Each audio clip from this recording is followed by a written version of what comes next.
और चलिए आगे बढ़ते हैं। बिहार में क्राइम की घटनाएं लगातार सामने आ रही हैं। बेगूसराय में 2 दिन में तीसरी हत्या हुई है। ताजा मामला खोदाबंदपुर थाना क्षेत्र का है, जहां एक आदमी की गोली मारकर हत्या कर दी गई। बताया गया कि मोबाइल खरीदने के बहाने धीरज को घर से दोस्तों ने ही बुलाया और 3 गोली उसे मार दी। घायल स्थिति में उसे अस्पताल में भर्ती कराया गया, जहां उसकी मौत हो गई है। तो बिहार में क्राइम की घटनाएं अब लगातार बढ़ रही हैं। कहीं मुजफ्फरपुर से गोलीबारी की घटना सामने आती है, शूटिंग की वारदात सामने आती है। वहीं बेगूसराय में भी 2 दिन में तीसरी हत्या का मामला सामने आया है। ये बड़ी खबर आपको बता रहे हैं, दोस्तों पर ही हत्या करने का आरोप लगा है। एक घर से ये तीनों लड़का मुकेश पासवान, सतीश पासवान और एक सतीश कुमार, नीतीश कुमार, सतीश कुमार, मुकेश पासवान कहाँ का रहने वाला है? खोदाबंदपुर, यही चक्का पर का है। अच्छा, क्या हुआ? बोला कि लाया है इसको, चलो मार्केट में मोबाइल लेना। अच्छा, क्या बजे की घटना? 12 बजे घर से निकला है। अच्छा, तो घटना अभी हम लोग को मालूम वो लोग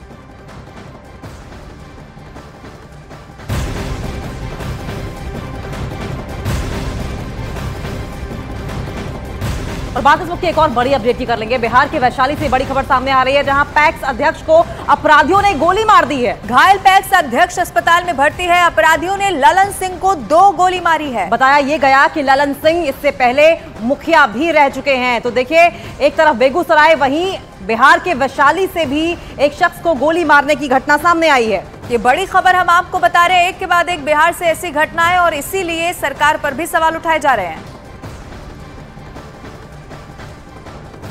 तो बिहार में एक के बाद एक क्राइम की कई खबरें सामने आ रही हैं। अररिया में पत्रकार की हत्या के बाद कई और जिलों में हत्या की वारदात सामने आई है। मोतिहारी में एक इंजीनियर के घर के पास ही हत्या उसकी कर दी गई। वहीं बेगूसराय में मॉर्निंग वॉक पर गए एक शख्स का मर्डर कर दिया गया। और इसके साथ ही मुजफ्फरपुर में भी अपराधियों ने खुलेआम ताबड़तोड़ फायरिंग कर दी, जिसके बाद एक रेस्टोरेंट में भगदड़ का माहौल हो गया।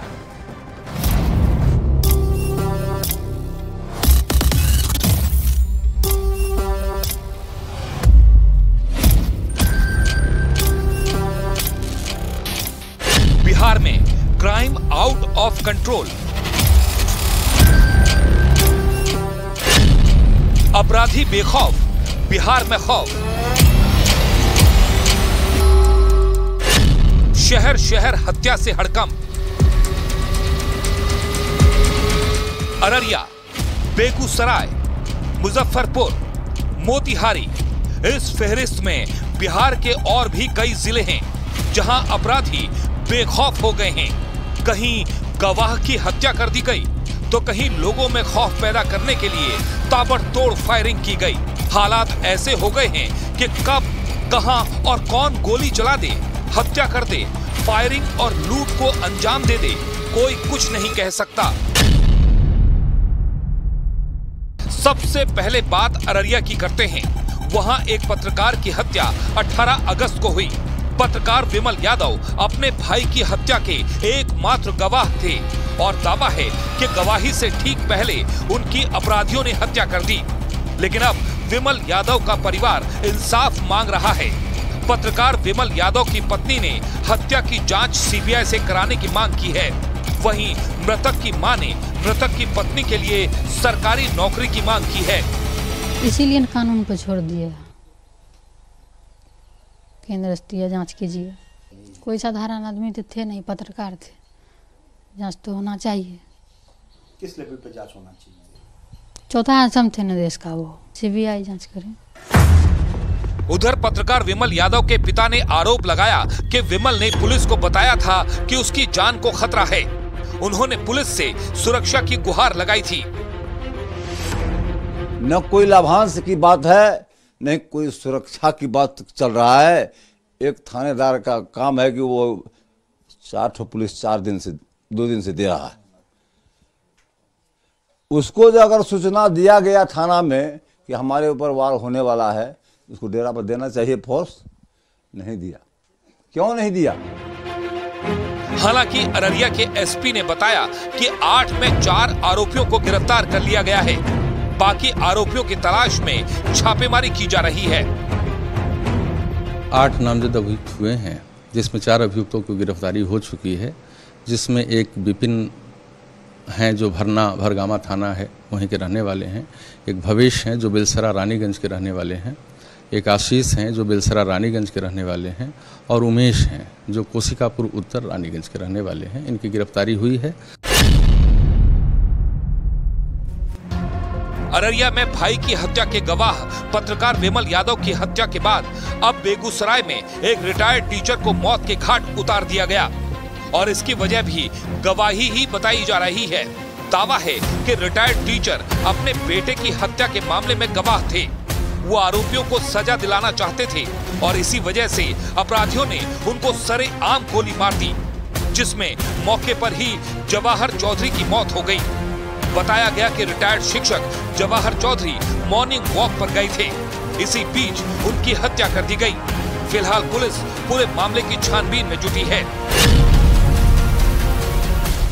वहीं बेगूसराय में ही पार्किंग विवाद में बेखौफ अपराधियों ने पिता पुत्र समेत 3 लोगों को गोली मार दी, जिसमें 28 साल के विकास यादव की मौत हो गई, जबकि उसके चाचा और उसका चचेरा भाई गोली लगने से घायल हो गए। दोनों की हालत काफी गंभीर है और उनका इलाज जारी है। बताया गया कि गाड़ी की पार्किंग को लेकर विवाद हुआ और उसे लेकर एक पक्ष ने फायरिंग कर दी। फिलहाल पुलिस ने एक आरोपी को गिरफ्तार कर लिया है, वहीं दूसरे आरोपियों की गिरफ्तारी के लिए छापेमारी जारी है। तत्काल पुलिस ने इसमें तुरंत कार्रवाई की और पुलिस एक्शन में जो इसमें मेन अभियुक्त परिवार है चमरू यादव, उसकी जो वाइफ है विभा देवी, उसको पुलिस ने तुरंत अरेस्ट कर लिया है। और बाकी के जो इसमें अभियुक्त हैं सभी की गिरफ्तारी के लिए एक विशेष टीम का गठन कर दिया गया है। लगातार इसमें छापेमारी हो रही है। उधर हत्या के विरोध में कुछ लोगों ने हत्या के एक आरोपी के घर पर हमला बोल दिया और घर में रखे सामान को फेंक दिया, जिससे वहां हड़कंप मच गया। इस घटना को देखते हुए वहां सैकड़ों लोगों की भीड़ जमा हो गई। घटना की जानकारी मिलने के बाद भारी संख्या में पुलिस के जवान पहुंच गए। इस दौरान उन लोगों की पुलिस के जवानों के साथ बहस हुई। हालांकि किसी तरह मामले को शांत कराया गया। उधर मोतिहारी में एक इंजीनियर को बदमाशों ने गोली मार दी, जिसकी इलाज के दौरान मौत हो गई। वारदात को मोतिहारी के चकिया थाने के चंद कदम की दूरी पर अंजाम दिया गया। मोटरसाइकिल सवार 2 बदमाशों ने राजीव यादव से पहले उनके घर का पता पूछा और सरेआम गोली मारकर फरार हो गए। घटना का सीसीटीवी भी सामने आया है, जिसमें साफ देखा जा सकता है कि मोटरसाइकिल से आए बदमाशों ने किस तरह से उन्हें गोली मारी।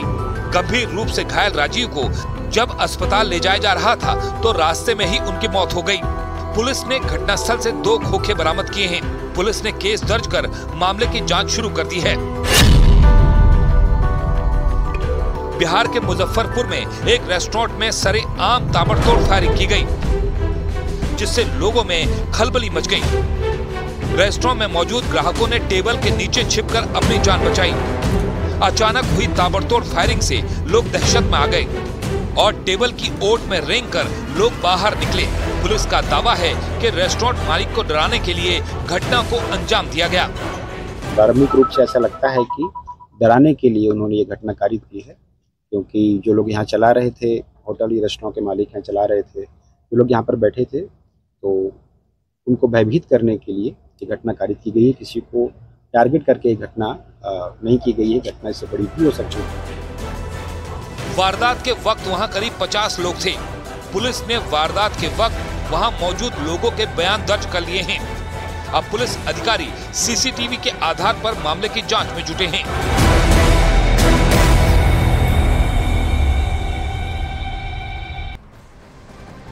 और बिहार में आपराधिक वारदात की खबरें लगातार आ रही हैं, जिसके बाद बीजेपी राज्य सरकार पर हमलावर हो गई है। वहीं सत्ता पक्ष विपक्ष पर पलटवार भी कर रहा है।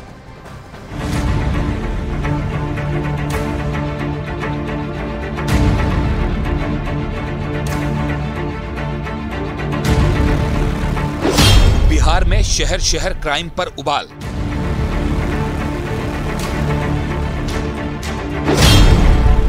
विपक्ष ने कानून व्यवस्था पर उठाए सवाल।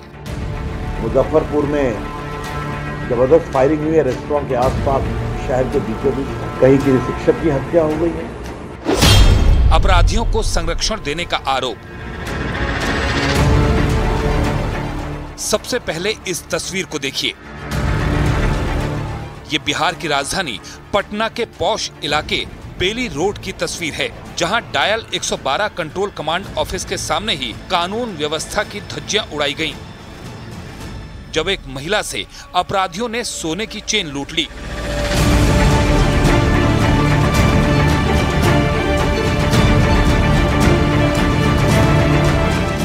बताया गया कि महिला अपने पति के साथ पूजा करने जा रही थी, तभी मोटरसाइकिल सवार अपराधियों ने लूट की वारदात को अंजाम दिया।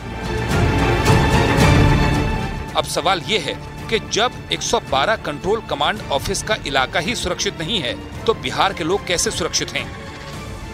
और यही सवाल बिहार में विपक्ष के नेता राज्य सरकार से उठा रहे हैं। पिछले कई दिनों से अररिया, बेगूसराय, मुजफ्फरपुर, मोतिहारी समेत कई जिलों से हत्या लूट की खबरें आ रही हैं, जिसके बाद बीजेपी बढ़ते क्राइम ग्राफ पर नीतीश सरकार को कटघरे में खड़ा करते हुए कानून व्यवस्था पर सवाल उठा रही है।